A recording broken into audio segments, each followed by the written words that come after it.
Kalau seorang Hasto nyaring kemarin menyampaikan wah ini ada 18 skandal yang sekarang disimpan oleh KONI di Rusia dan sebagainya.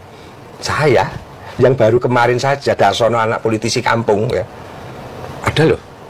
Ternyata Hasto itu juga maaf. Kalau bongkar-bongkaran ya kebenarannya akan kita pertanggungjawabkan bersama. Ternyata juga manusia normal kok.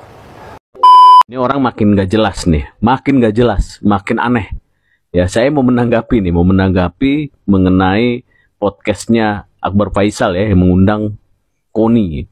Ya, ini udah 2 kali dia datang. Ya, jadi aduh makin gak jelas ya.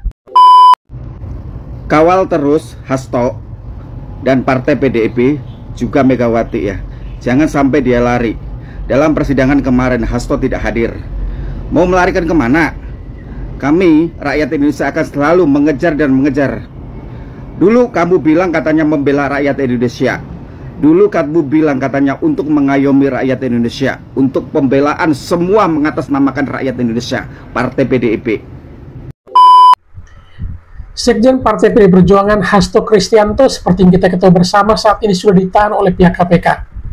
Dan jauh sebelum ia ditahan, ia pernah mengungkapkan bahwa ia bakal membongkar video rekaman korupsi dari para petinggi negara ini, termasuk mantan Presiden Jokowi.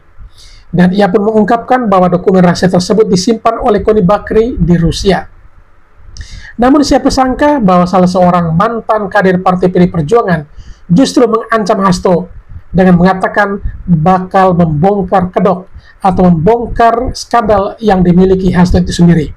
Artinya, Hasto selama ini sering mengumbar-umbar kesalahan orang lain dan merasa dirinya suci atau bersih.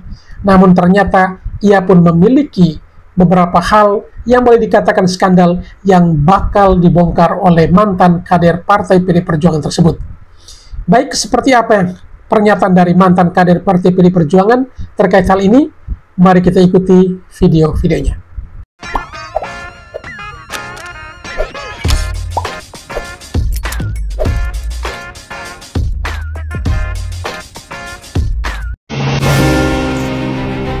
Kalau seorang Hasto nyaring kemarin menyampaikan wah ini ada 18 skandal yang sekarang disimpan oleh KONI di Rusia dan sebagainya.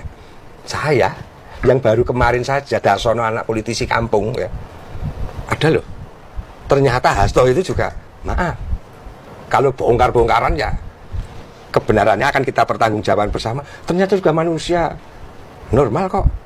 Banyak kok korban-korban rakyat kecil yang dipecat hanya karena sesuatu untuk menutupi Hasto. Saya sampaikan ini kamera mana sebelah ya. Mas Hasto, ada temuan loh laporan saya ke itu Mandarin contoh. Nggak perlu saya buka. Jadi jangan merasa paling benar lah. 4 temuan orang yang menemui saya. Kebenarannya Allahu a'lam. Kalau seorang Hasto nyaring kemarin menyampaikan wah ini ada 18 skandal yang sekarang disimpan oleh KONI di Rusia dan sebagainya. Saya yang baru kemarin saja Darsono anak politisi kampung ya. Ada loh. Ternyata Hasto itu juga maaf. Kalau bongkar-bongkaran ya kebenarannya akan kita pertanggungjawabkan bersama. Ternyata juga manusia normal kok. Banyak kok korban-korban rakyat kecil yang dipecat hanya karena sesuatu untuk menutupi Hasto. Saya sampaikan ini kamera mana sebelah ya. Mas Hasto, ada temuan loh laporan saya ke itu Mandarin contoh. Nggak perlu saya buka. Jadi jangan merasa paling benar lah. Ini orang makin gak jelas nih, makin gak jelas, makin aneh. Ya, saya mau menanggapi mengenai podcastnya Akbar Faisal ya, yang mengundang KONI. Ya, ini udah 2 kali dia datang. Ya, jadi aduh makin gak jelas ya. Mungkin teman-teman juga udah pada nonton ya. Kayaknya muak gitu atau mual ya. Nah, sebenarnya ini bulan Ramadan ini males ngomongnya. Ya lucu aja gitu kata Bu KONI itu sekarang ngomong gak akan bisa membuka dokumen tersebut karena terkait dengan undang-undang ya kan, terkait dengan pasal, ya, terkait dengan hukum lah. Kemudian katanya dia dipanggil gitu oleh Ibu Mega agar tutup mulut gitu ya, makin gak jelas gitu. Bilang aja gini Bu Koni ya, kalau memang Bu Koni itu cuma bluffing doang sebelumnya, ya udah bilang aja memang nggak ada dokumen-dokumen itu. Dokumen itu yang katanya dikeluarkan yang pertama mengenai Pak Anies yang mau dikriminalisasi. Yang kedua mengenai Pak Hasto ngomong pelemahan atau rancangan undang-undang KPK yang kemarin. Itu dokumennya. Kalau dokumen kayak gitu, aduh, ngapain harus ditaruh di Rusia? Dokumen kayak gitu, Bu Koni. Makin gak jelas loh. Parah lu, parah. Tapi nggak apa-apa dah, buat hiburan kita semua di bulan Ramadan. Jaga Ibu Megawati Soekarno Putri kepada seluruh kader-kader. Tanda-tanda awal kehancuran Partai PDIP akan segera dimulai. Kita lihat saja, yang dimana KPK sudah menetapkan Pak Hasto sebagai tersangka, dan kita tinggal menunggu apakah pihak KPK akan menetapkan Ibu Megawati sebagai tersangka. Kita tidak akan tahu. Kita tinggal menunggu cerita selanjutnya tentang kasus ini. Terima kasih. Salam Pancasila. Kangen ya? Mau tahu tentang kabar perkembangan kasus Hasto? Pedine kok rodok miring. Jadi perkembangan kasus Hasto saat ini lebih parah alias memprihatinkan karena akan terjadi perlawanan-perlawanan dan pertempuran-pertempuran yang bisa mengakibatkan kegaduhan. Ya, saya jelaskan dengan bahasa yang paling mudah dimengerti. Jadi KPK saat ini sudah melimpahkan berkasnya ke kejaksaan. Artinya kasus Hasto ini sudah dilimpahkan ke kejaksaan. Padahal harusnya KPK menunggu. Menunggu apa? Menunggu hasil pra-peradilan kedua yang sudah resmi diproses oleh pengadilan. Ya, sebentar saja kok nggak mau nunggu. Ya, jadi tanggal 5 itu sidang pertama pra-peradilan Hasto yang kedua. Nah, harusnya KPK nunggu hasil pra-peradilan itu. Kalau ditolak lagi gugatan Hasto, artinya Hasto fix sebagai tersangka. Tapi kalau dikabulkan oleh pengadilan, maka status tersangka Hasto batal demi hukum. Itu yang perlu kalian ketahui. Ya, jadi ini belum ada keputusan pengadilan tentang pra-peradilan yang kedua. Kasus sudah dilimpahkan ke kejaksaan. Artinya apa? KPK memaksakan, entah ada pesanan atau tekanan. Ya, logika dikit dong. Kalau bicara tentang hukum, prosedurnya ya orang awam pun tahu, tunggu hasil pra-peradilan tahap kedua. Ya, kalau sekarang sudah dilimpahkan ke kejaksaan, seolah-olah KPK sudah tahu bahwa pra-peradilan itu akan dimenangkan KPK, alias gugatan Hasto ditolak. Ya, ini kan akan menimbulkan percikan-percikan, ya, percikan-percikan kemarahan, ketidakpuasan terhadap hukum dan penegak hukum. Ya, seperti itu gambaran realnya, ya, gambaran kenyataannya. Ya, jadi jika kita mengetahui memang penegakan hukum di Indonesia oleh aparat hukum ini memang tidak pernah fair, ya, tidak pernah mengikuti prosedurnya.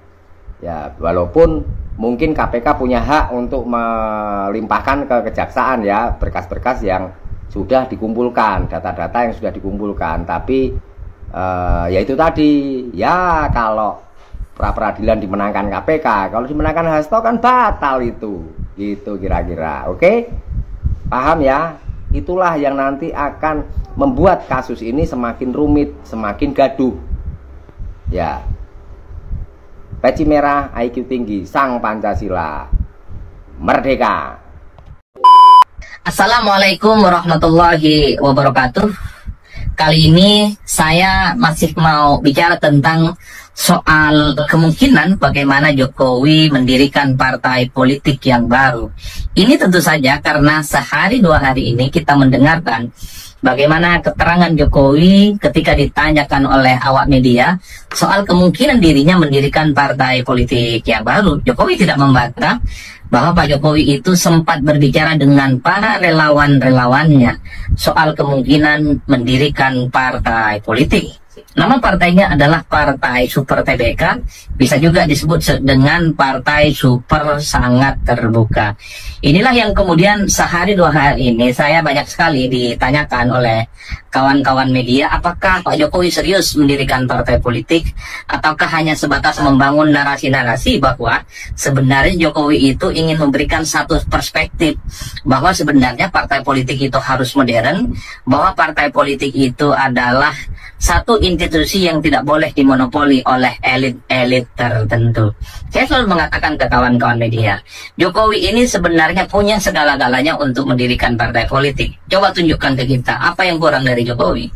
Tak ada satupun yang sebenarnya mengkonfirmasi Jokowi itu tak punya segalanya untuk mendirikan partai politik. Satu, tentu saja pengalaman politik Pak Jokowi jadi wali kota Solo, kemudian gubernur Jakarta, menjadi presiden Republik Indonesia 2 periode, punya relawan, punya jejaring yang kuat, approval rating yang cukup tinggi, kinerja politiknya diapresiasi, dan seterusnya dan seterusnya. Dan yang paling penting, Jokowi itu kan adalah sebagai sosok yang sangat aktif melakukan belusukan politik.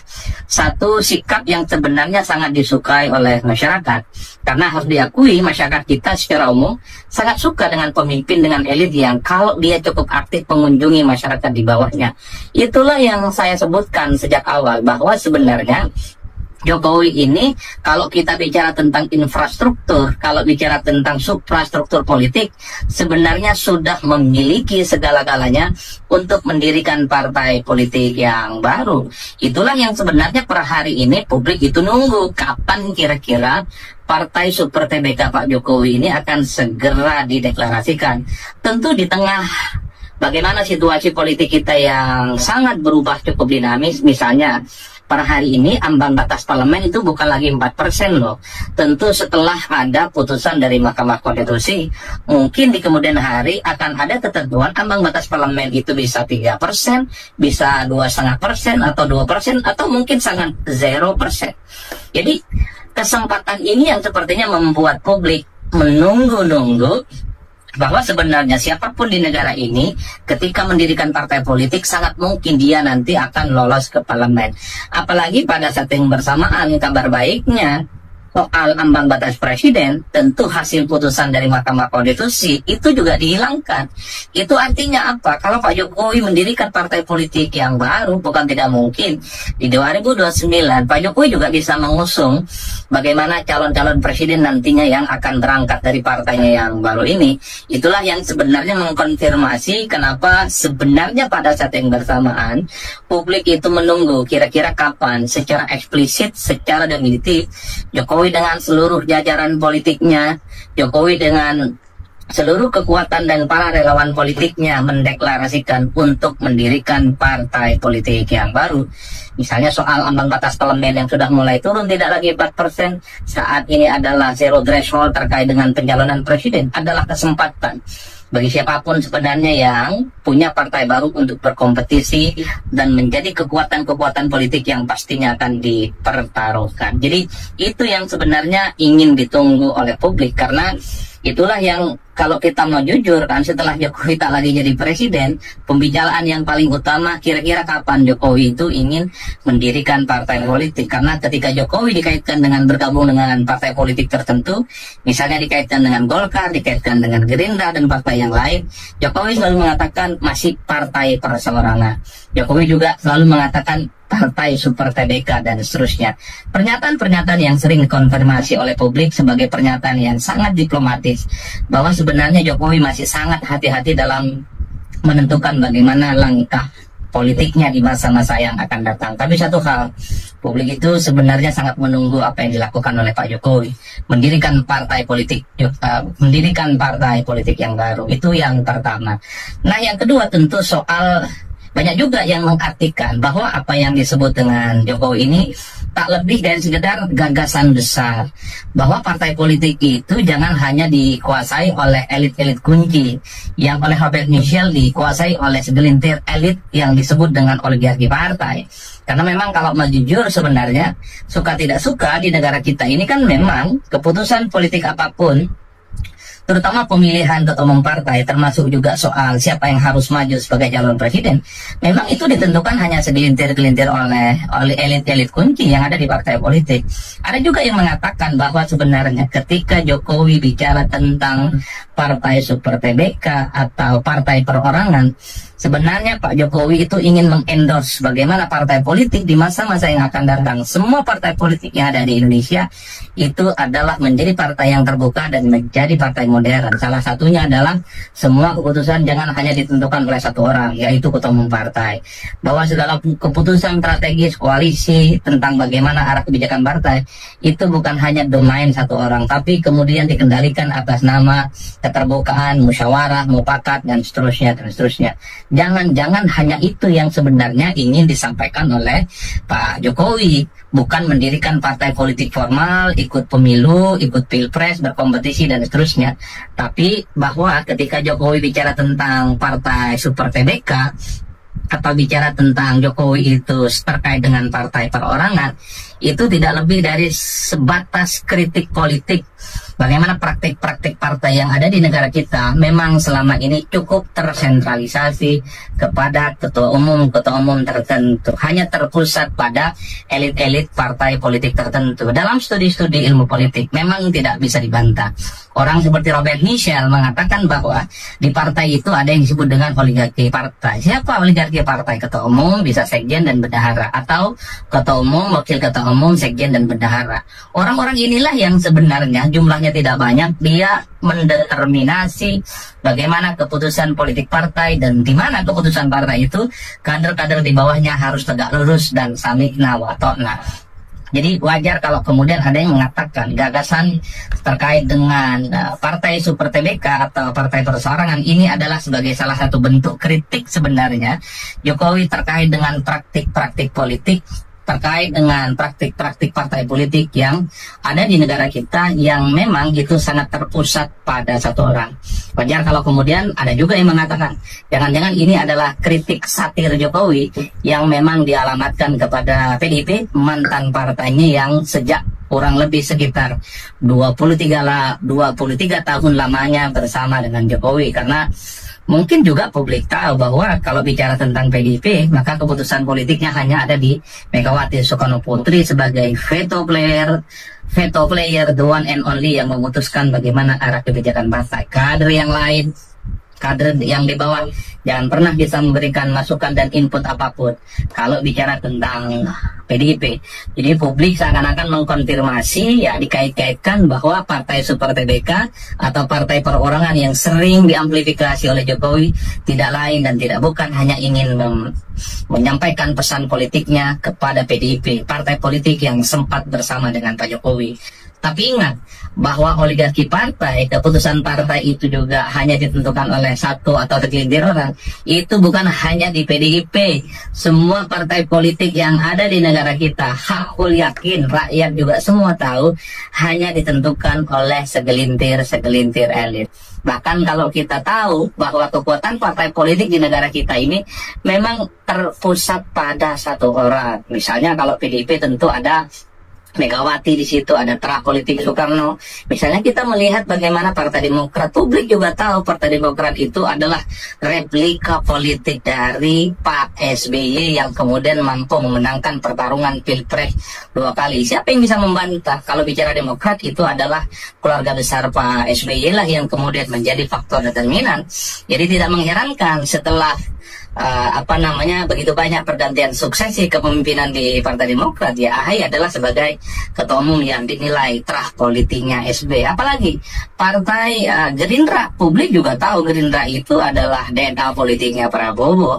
Apa yang terjadi pada Gerindra hari ini, visi misi, terkait dengan kebijakan, terkait dengan pro rakyat, itu persis sama dengan gagasan-gagasan Prabowo Subianto sebelum terjun ke politik dan sebelum mendirikan Partai Gerindra. Termasuk juga bisa kita cek dengan partai-partai yang lain. Hampir ketua umum partai di negara kita, misalnya seperti PKB, kita bisa cek. Mohaimin itu nyaris tidak pernah tergantikan jadi ketua umum partai sejak zaman SBY. Kalau tidak salah, per hari ini pun PKB itu yang jadi ketua umum adalah Mohaimin Iskandar. Itu adalah fenomena yang sebenarnya ingin dikritik juga secara tidak langsung. Meski sebenarnya pernyataan Pak Jokowi, Partai Super TBK, Partai Perorangan, ini seakan-akan hanya spesifik mengarah kepada PDIP. Bahkan sebenarnya kalau mau jujur, pernyataan Pak Jokowi ini bisa nyasar kemana-mana. Bisa ke Demokrat, bisa ke Gerindra, bisa ke PKB, yang per hari ini ketum partainya juga tidak pernah tergantikan oleh siapapun. Begitupun dengan Nasdem, kita tahu sejak berdiri sampai hari ini tidak pernah ada pergantian apapun pada level ketua umum partai. Begitupun kalau kita cek di Partai Amanat Nasional misalnya, ketua umumnya sudah 3 periode dan seterusnya dan seterusnya. Jangan-jangan yang disebut dengan Partai TBK atau Partai Super TBK atau Partai Perseorangan yang silih berganti digunakan oleh Pak Jokowi tidak lebih dari sekedar bagaimana semacam gagasan dan wacana supaya regenerasi kepemimpinan di partai politik itu terjadi secara simultan. Atau jangan-jangan gagasan Partai Super TBK dan Partai Perorangan ini adalah bentuk kritik Jokowi supaya tidak ada sentralisasi keputusan politik di partai politik manapun di negara kita. Itulah yang disebut oleh Jokowi, partai itu harus milik rakyat, harus terbuka, dan milik semua kader-kader yang ada di dalamnya, termasuk juga soal bagaimana partai itu, regenerasi kepemimpinan di elitnya itu terjadi secara signifikan. Dan tidak hanya dipilih orang yang itu-itu saja. Tapi kan banyak juga yang mengatakan bahwa kalau kita melihat PSI misalnya, kita tahu ketua umumnya saat ini Mas Kaisang Pangarep adalah sosok yang melalui jalan pintas untuk menjadi ketua umum partai. Hanya sehari, 2 hari, 3 hari jadi kader partai, kemudian menjadi ketua umum partai. Jadi bisa saja kita maknai pernyataan Pak Jokowi terkait dengan Partai Super TBK, Partai Perorangan ini adalah bentuk kritik kepada praktik partai politik kita saat ini yang sangat sentralistik. Itu bagus, tapi pada saat yang bersamaan pernyataan ini juga sangat mungkin mengarah kepada apa yang terjadi pada PSI. Karena kalau mau jujur, regenerasi kepemimpinan di PSI juga menggunakan jalan pintas, terutama ketua umum partainya yang saat ini sedang menjadi ketua umum. Jadi itulah pemirsa yang ingin saya katakan. Tapi di atas segala-galanya, apakah ini wacana, ini hanya sebatas narasi, hanya sebatas bentuk kritik terkait dengan praktik partai politik hari ini.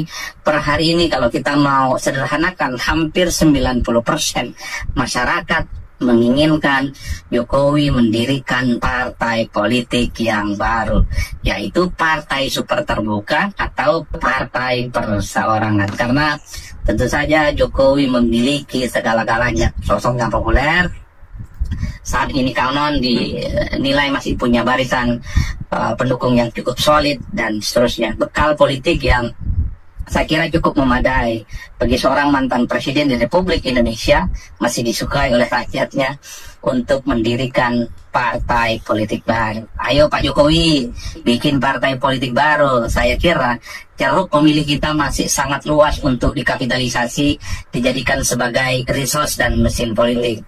Ada sekitar 80% masyarakat per hari ini berdasarkan survei yang kita lakukan di parameter politik yang mengaku tidak dekat dan tidak menjadi bagian partai politik tertentu.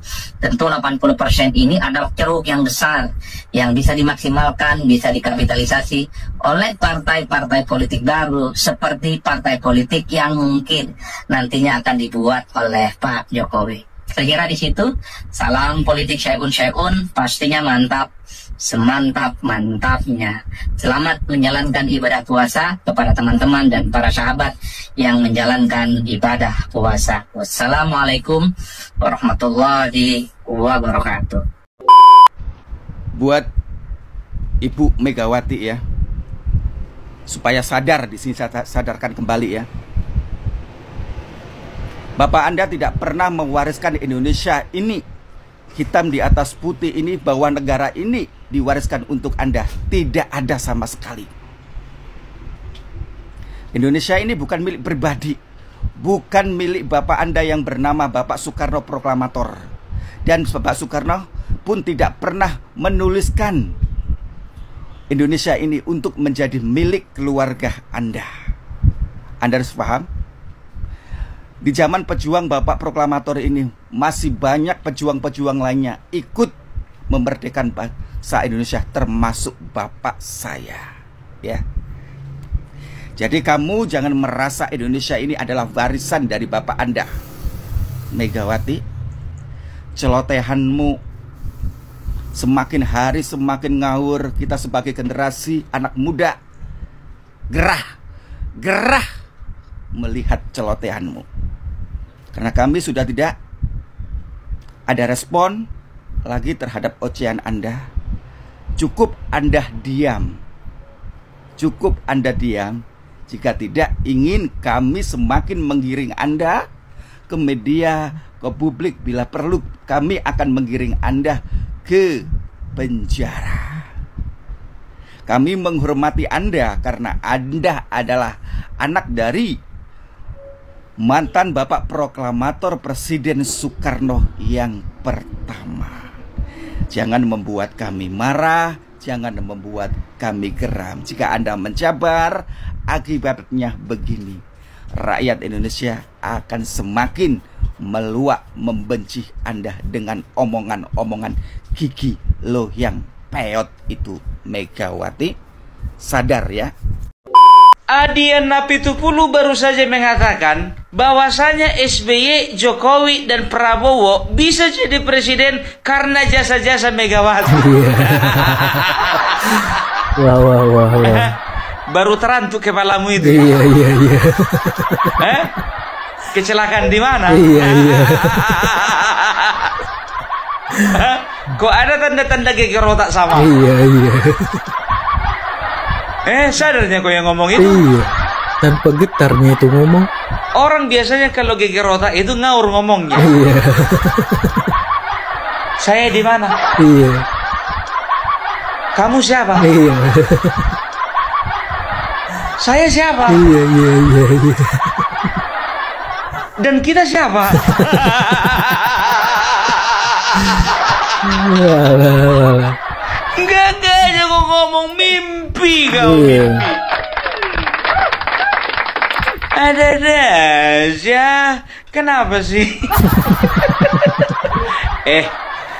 Kau kalau posting kayak gitu tolong dibikin pribadi setelannya, jangan dibikin publik.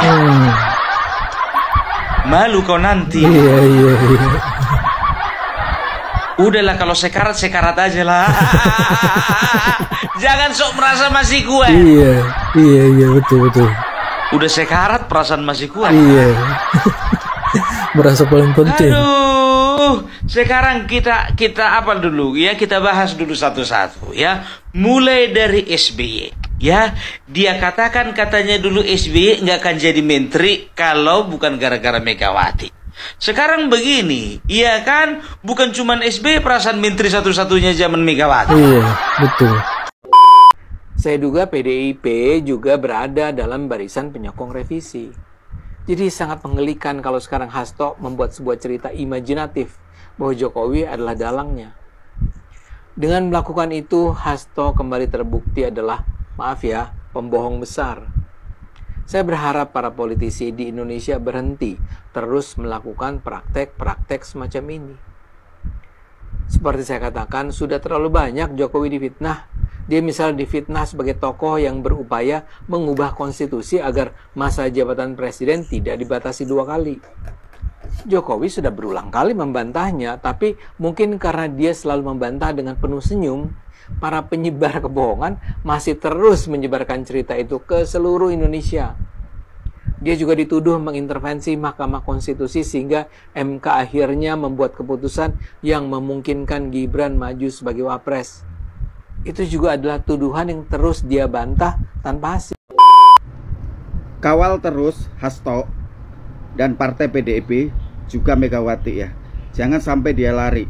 Dalam persidangan kemarin Hasto tidak hadir. Mau melarikan kemana? Kami, rakyat Indonesia akan selalu mengejar dan mengejar. Dulu kamu bilang katanya membela rakyat Indonesia. Dulu kamu bilang katanya untuk mengayomi rakyat Indonesia, untuk pembelaan semua mengatasnamakan rakyat Indonesia, Partai PDIP. Bukti sudah terbongkar bahwa PDIP adalah sarang dari segala koruptor di Indonesia, sarang dari segala korupsi. Kawal terus rakyat Indonesia, kawal terus seluruh rakyat Indonesia, Hasto dan PDIP dan Megawati. Kalau bisa kawal sampai ke lubang semut. Jangan biarkan mereka lolos, walaupun dia menyewa pengacara, menyewa lawyer, mengadu banding, tetapi pasukan rakyat Indonesia akan terus mengawal dan terus menyuarakannya. Saya sebagai pribadi atas nama rakyat Indonesia akan terus mengawal di media ini. Jangan sampai kurcaci, bajingan-bajingan kayak gini lolos dari kasus korupsi. Hukum akan berlanjut, hukum pancung dan hukum gantung menanti Anda. Jangan hukum penjara, jangan hukum dijeruji penjara. Mereka lolos, kita akan kejar kembali sampai ke liang kubur, ya. KPK gaspol, kasus Hasto makin rumit. Polemik kasus Hasto Kristianto memasuki babak baru yang semakin panas. Tim penyidik Komisi Pemberantasan Korupsi, KPK, akhirnya melimpahkan berkas perkara Sekretaris Jenderal PDIP tersebut ke Jaksa Penuntut Umum, JPU. Menandakan kasus dugaan suap dan perintangan penyidikan ini siap memasuki fase persidangan. Namun, langkah cepat KPK justru memicu tudingan dari kubu Hasto. Pengacara Sekjen PDIP, Hasto Kristianto, Roni Talapesi, menyebut ada kejanggalan dalam proses pelimpahan yang dinilai terlalu tergesa-gesa. Mereka menduga ada agenda terselubung untuk menghambat pergerakan politik PDIP menjelang Kongres Besar Partai. KPK menghindar dari pra-peradilan, karena bagi mereka, ini memang bukan soal pra-peradilan, bukan soal teknis hukum. Ini sekadar mengejar target mengganggu konsolidasi PDI Perjuangan menjelang Kongres, kata Roni, Kamis, 6 Maret 2025, diikutip. Di sisi lain, KPK menepis semua tudingan tersebut dan menegaskan bahwa seluruh proses penyidikan telah berjalan sesuai prosedur. Namun, ketegangan antara kedua pihak semakin terasa, terlebih dengan isu bahwa langkah hukum ini bisa berdampak besar pada dinamika politik nasional. Pelimpahan tersangka serta barang bukti hari ini adalah merupakan hasil akhir proses penyidikan, karena Jaksa Penuntut Umum sudah menyatakan berkas tersebut lengkap, kata juru bicara KPK Tessa Mahardika Sugiarto. Dengan proses hukum yang kini semakin mendekati meja hijau, pertanyaan besar pun muncul. Akankah Hasto mampu membela diri dan membalikan keadaan, atau justru kasus ini akan menjadi pukulan telak bagi PDIP di tengah persiapan politiknya? Semua mata kini tertuju pada jalannya persidangan yang diprediksi bakal berlangsung panas.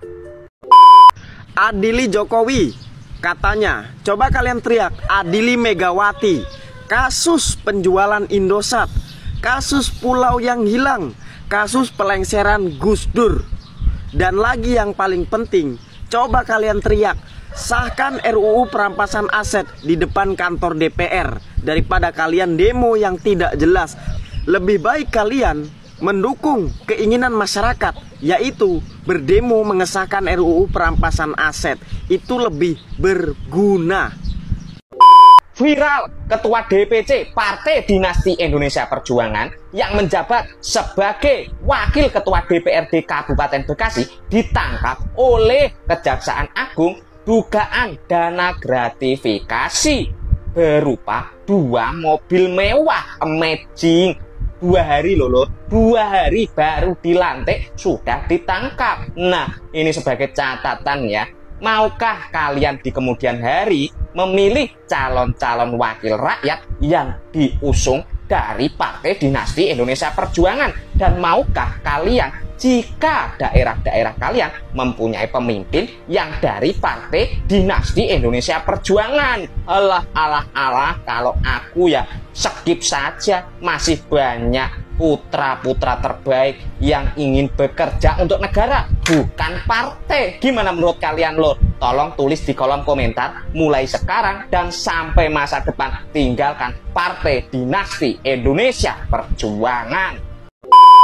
Mas Pram, Bang Dul, ngapain sih? kalian ini capek.